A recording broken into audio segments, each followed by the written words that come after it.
What's up, everybody? Welcome to my channel. So more than likely, if you're here, you are in a relationship that has caused you a lot of turmoil.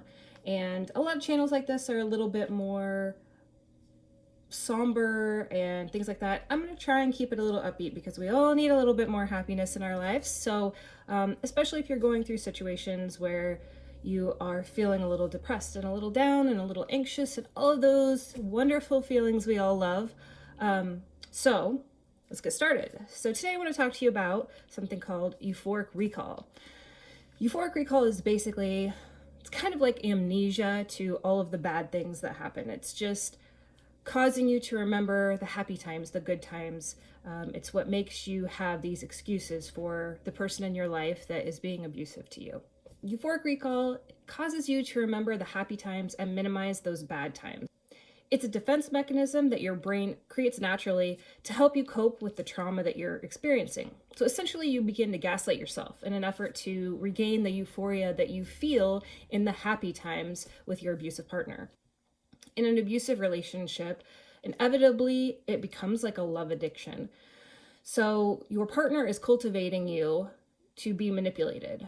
When you leave, like in the beginning of your journey to addiction recovery, essentially, basically that euphoric recall is actually the driving factor behind a lot of relapses in addiction recovery. So it's that memory of, this felt good in this moment. I'm going to think back to those happy moments and I'm going to forget about the bad because I just essentially can't emotionally deal with those times.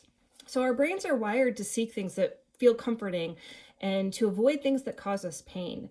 So your mind conveniently forgets the bad moments, focusing on those ones that made us feel good.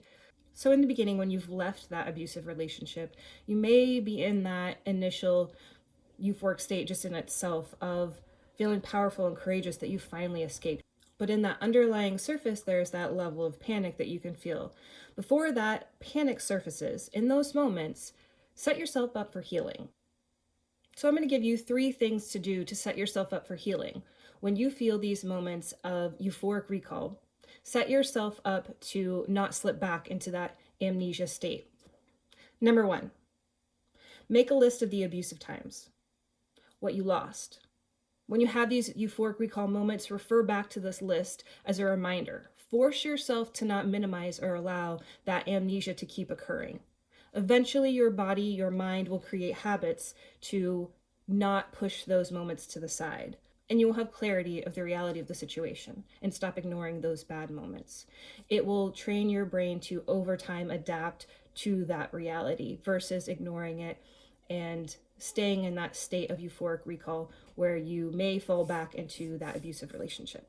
Number 2, you can't always control cravings or thoughts, but you can control how you react. Think of it as just for today. Get through today. Focus on rebuilding, building who you are. What are your passions? Do something you enjoy.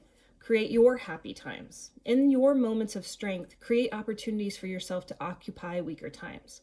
So if you are somebody who likes to knit or write or paint, when you're feeling those moments of weakness where you're missing the happy moments and ignoring all of those bad abusive times, take those moments to do something that creates joy outside of the happy times with your abusive partner. Over time, again, you're going to create healthier habits to be more fulfilled in your own life, as well as create your own happiness and focus on your happiness outside of your abusive partner. Number 3, join a support group. I know some of you may not actually be comfortable going and being part of a group or in a group setting talking about these situations, and that's completely understandable. Instead, I would suggest having just that small, close-knit support, which may be friends or family. When you are finding your mind making excuses and thinking about the happy times in this sense of euphoric recall, reach out to a friend or a family that's in your support group that knows what you're going through. Let them help remind you, but prepare them for this by telling them what you need in these moments. Recovery is not linear. Leaving these situations is not easy. So ignore all of those people that are sitting there saying, why don't you just leave?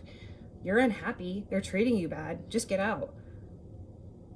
If you've been in this situation or you're in this situation currently, you understand that there are a lot of factors that affect you leaving. So, like I said, take it day to day. Remind yourself who you are, who you want to be, that you're not weak. Being in this relationship did not make you weak. Being a part of abuse does not mean that you're not worthy. I'm going to keep putting up videos like this, and hopefully they'll help some of you. And watch them every day if you need to. Use these tools to create a happy life for yourself. If you like the video, make sure like, subscribe, check back. I'm going to post a new video every week. So leave me a message in the comments and tell me different things that maybe you're looking for, that you need help with, or maybe you just need some support or solidarity, maybe some validation. And I totally get that. I'm actually completely going through the same thing right now, and this is part of my healing journey. So I will see you next week. Take care.